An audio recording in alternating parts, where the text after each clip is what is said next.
Donc bonjour à toutes et tous.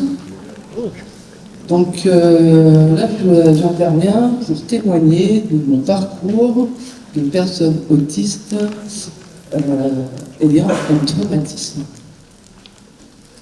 C'est toujours plus facile de parler d'une cause que de parler de soi. Donc pour ceux qui ne me connaissent pas, quand j'étais enfant, je suis allée dans une école où j'ai appris à parler avec la langue des signes et les codes de couleurs, puisque j'avais une grosse difficulté pour oraliser.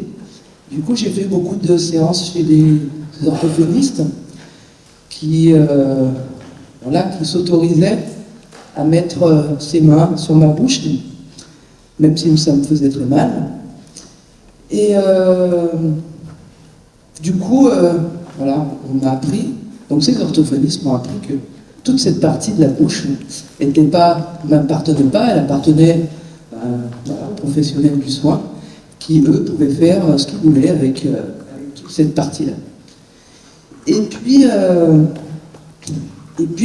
quand on est un enfant en situation de handicap, notre environnement, malgré toute la bonne volonté de nos parents et de nos éducateurs, eh bien, on nous apprend à être un petit soldat de soumission qui est toujours là pour dire oui à l'adulte, au lieu d'être dans un apprentissage de pouvoir de décision, c'est-à-dire qu'au lieu de nous apprendre que ce qu'on choisit, c'est peut-être pas la meilleure solution, mais en attendant, on peut nous accompagner pour nous laisser faire nos erreurs, puisqu'on apprend par les erreurs.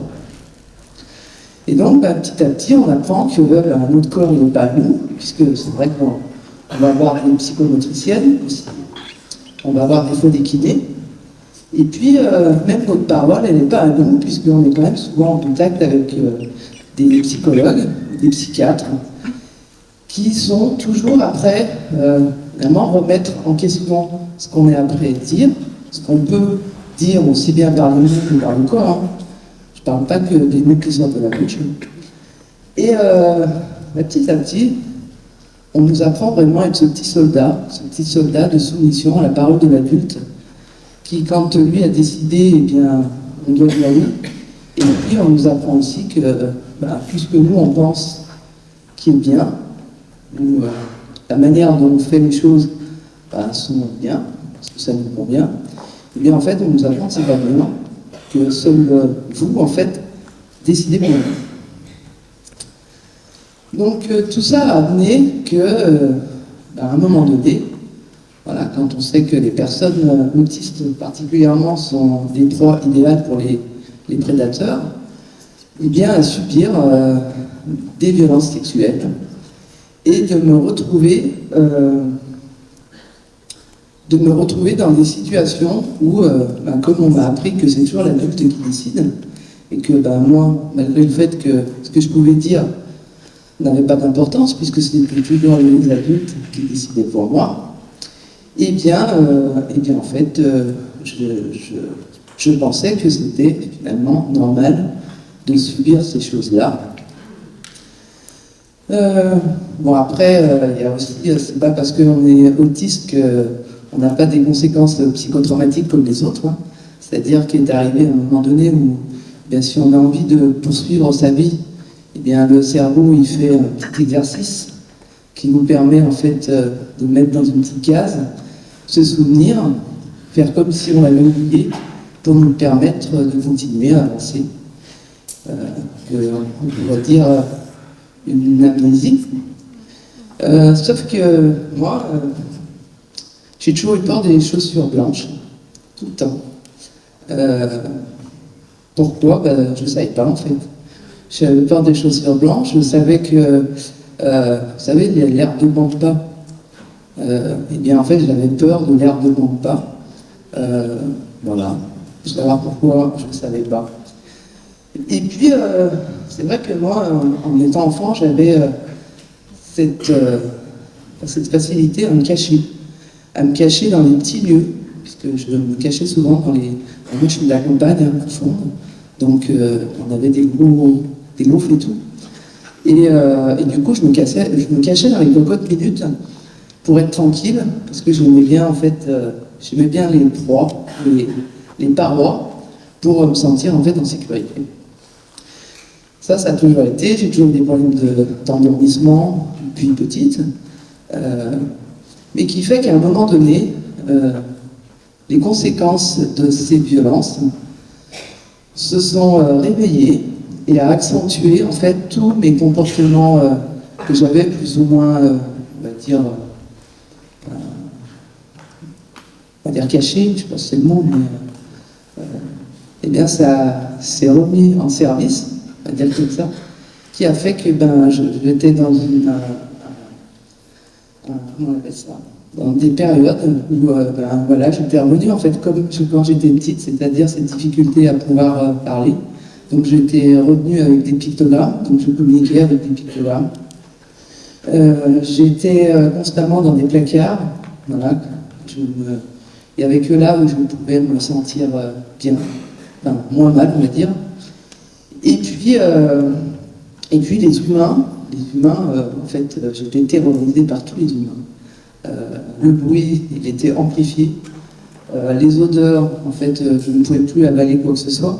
Et puis en fait, il y avait aussi cette phrase qu'on m'a dit tout le temps, parce que quand j'étais petite, j'étais casse-cou, c'est-à-dire que je grimpais de partout. Que j'avais le diable dans le ventre. Et donc moi, j'ai toujours pris au pied de la lettre. Et donc je ne pouvais plus mourir non plus, parce que je ne voulais plus mourir le diable qui avait dans le ventre.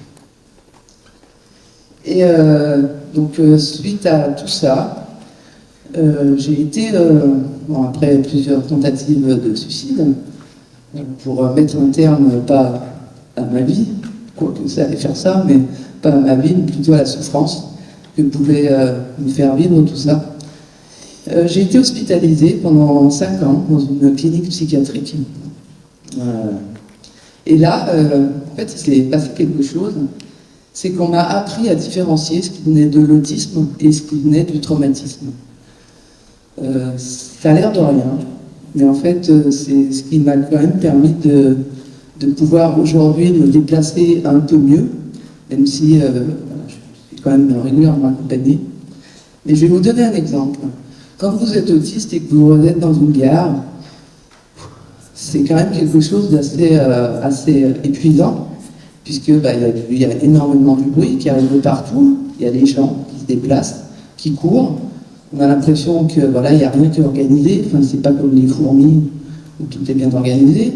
Là, on a l'impression que tout le monde va dans tous les sens. Enfin, c'est vraiment pénible. Et en fait, le traumatisme, notamment ce qui est en lien avec les violences sexuelles, pour moi, eh bien, c'était d'être toujours à la recherche de ces détails qui me permettraient de surtout pas me retrouver avec quelque chose qui pourrait réactiver en fait ce traumatisme. Et donc quand je rentrais dans une gare, eh bien, j'étais à l'affût de tout. Alors, rien à voir avec l'autisme, à l'affût de tous les détails pour être sûr qu'il n'y ait pas mon agresseur. Voilà. Contrairement à l'autisme, où en fait, on n'est pas à l'affût des détails, on regarde tous les détails parce qu'en fait, on a besoin de tous les détails pour comprendre bien où on se situe. Et du coup, le fait d'avoir eu ces 5 ans d'hospitalisation m'ont permis de comprendre justement cette différenciation qui me permet aujourd'hui d'être un peu moins apeuré par les humains, et puis surtout de pouvoir ne pas être emprisonné par ce traumatisme. Parce que quand on reste enfermé dans son traumatisme, en fait, on est prisonnière de son cerveau, mais aussi on est prisonnière de toute cette souffrance que ça nous réveille à chaque fois. Et puis on est prisonnière de soi, en fait. Parce qu'on ne peut pas agir, on ne peut plus agir. Et du coup, dans cette prise de conscience et cette nécessité de différencier ce qui vient de l'autisme et du traumatisme, eh bien, permet, par exemple, aujourd'hui de vous parler avec un micro et de pouvoir m'exprimer le mieux possible. Mais aussi, il ne faut pas oublier que quand on est autiste, au quotidien, quotidien, on vit des micro-traumatismes. On vit des micro-traumatismes du fait, eh bien, voilà, la société qui nous rejette constamment. Donc, l'air de rien, ben, comme ça se cumule, au bout d'un moment, ça fait un peu lourd dans le sac à dos. Aussi, quand voilà, vous sortez voilà, vous descendez les escaliers, vous avez une ambulance qui passe, ben, la sirène, ça surprend. Et le problème, c'est que bah, c'est des trucs qui, finalement, moi, ça me terrorise. Et du coup, ça remplit, en fait, un petit sac à dos, on va dire, de traumatisme, qui fait qu'ajouté au traumatisme en lien avec un viol, eh bien, je peux vous dire qu'un sac à dos est assez lourd pour le porter tout seul. Donc, on ne peut pas porter ce sac à dos tout seul. Et du coup, c'est nécessaire de demander de l'aide en tant que personne.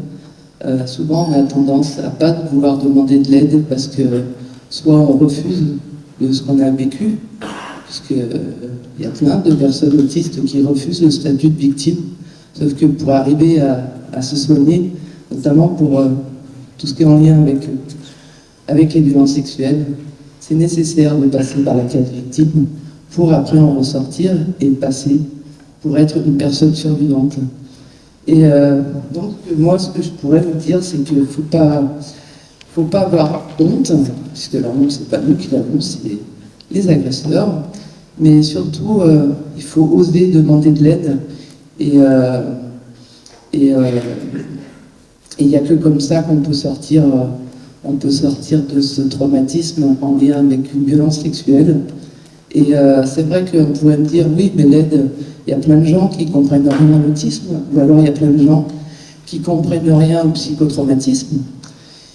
Eh bien, vous verrez qu'il y a quand même des personnes autour de vous qui vous écoutent, même si elles ne connaissent pas le psychotraumatisme, même si elles ne connaissent pas l'autisme, mais qui sont là pour vous, uniquement pour vous, et il faut croire en ça. Puisque c'est vrai, souvent, on peut regarder sur les réseaux sociaux, par exemple, que tous les professionnels sont nuls, que ce soit les psychiatres. Et pourtant, je peux vous dire que moi, je n'aime pas les psychiatres. J'en ai la pire, parce qu'ils m'ont tellement un peu fait souffrir pendant toute ma vie. Eh bien, il y en a qui sont pas tous mauvais. Pas tous, hein. Quelques-uns qui sont un peu pires. Et non, enfin, ce que je veux vous dire, c'est qu'il faut pas se retenir pour demander de l'aide. Et c'est vrai que quand on est autiste, on a du mal à demander de l'aide. Et c'est important de le faire. Voilà. Donc, j'avais 15 minutes. Il me reste 1 minute 46. Ce que je pourrais conclure, c'est que... Alors, je suis assez contente aujourd'hui de voir cet événement. Déjà d'une, parce que c'est... Alors, moi, je suis par ici, même si vous me voyez souvent ailleurs. Donc, c'est un peu... c'est mon CA à moi. Donc, je suis contente. Et puis, surtout, que c'est un sujet que, en tant que présidente et cofondatrice de l'association francophone de femmes autistes, que nous alertons depuis à peu près 10 ans sur ce sujet des traumatismes, de différencier l'autisme et le traumatisme, puisqu'on se retrouve avec des situations assez catastrophiques, notamment du fait que les personnes autistes vont être sous-diagnostiquées dans la prise en compte de leur traumatisme, et puis inversement, des personnes qui vont voir un spécialiste du psychotrauma et qui n'a aucune connaissance de l'autisme, eh bien, va diagnostiquer cette personne avec un psychotraumatisme, un état de stress post-traumatique, mais va ignorer l'autisme. Et on se retrouve, je dirais, l'essentiel, c'est d'avoir une prise en charge qui est plus ou moins adaptée. On sait bien que c'est compliqué d'avoir une prise en charge complètement adaptée à 2000%. Mais la problématique, c'est que, en fait, ce qu'on renvoie aux victimes, c'est que on les écoute pas, et du coup, on se sent un peu abandonné par l'humanité quand vous exprimez oralement ou corporellement que vous avez subi quelque chose de très traumatique. Voilà, vous vous sentez, je vais être obligé d'arrêter, sentez complètement abandonné. Et puis à l'opposé, vous avez aussi ces familles qui se retrouvent dans des situations très problématiques où ils se voient retirer leurs enfants. Tout ça parce que on suppose, ceux qui signalent, supposent que c'est des enfants qui sont martyrisés par leurs parents, alors que c'est juste l'expression de l'autisme. Donc c'est pour ça que c'est un sujet qui est vraiment très prioritaire, de différencier ce qui vient de l'autisme de ce qui vient du traumatisme. Je vais juste terminer, parce que je n'en peux plus, donc j'ai le droit. Vous avez vu, il y a un QR code dehors, là. Eh bien, en fait, c'est un peu un appel au don que vous pouvez faire pour l'association francophone de femmes autistes.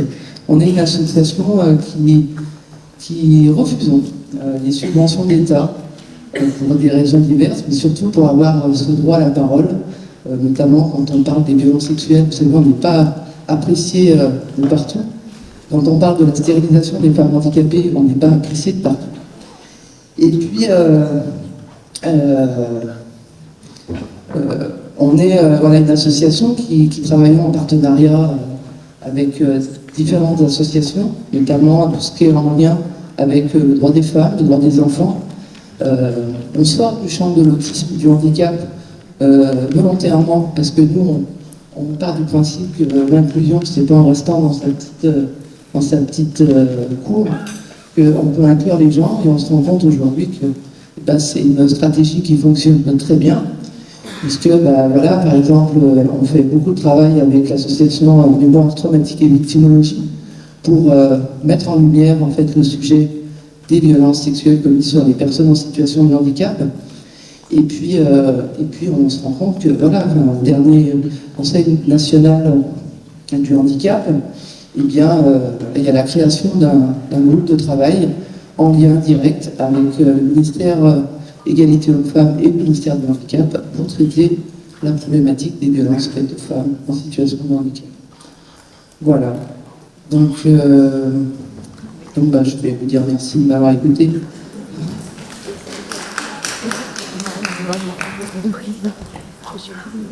Et puis le dernier petit message, c'est que toutes celles et ceux qui ont été victimes de violences sexuelles, n'oubliez pas que vous n'êtes pas toutes seules. Voilà, il y a plein d'autres personnes et n'oubliez pas de demander de l'aide. Voilà.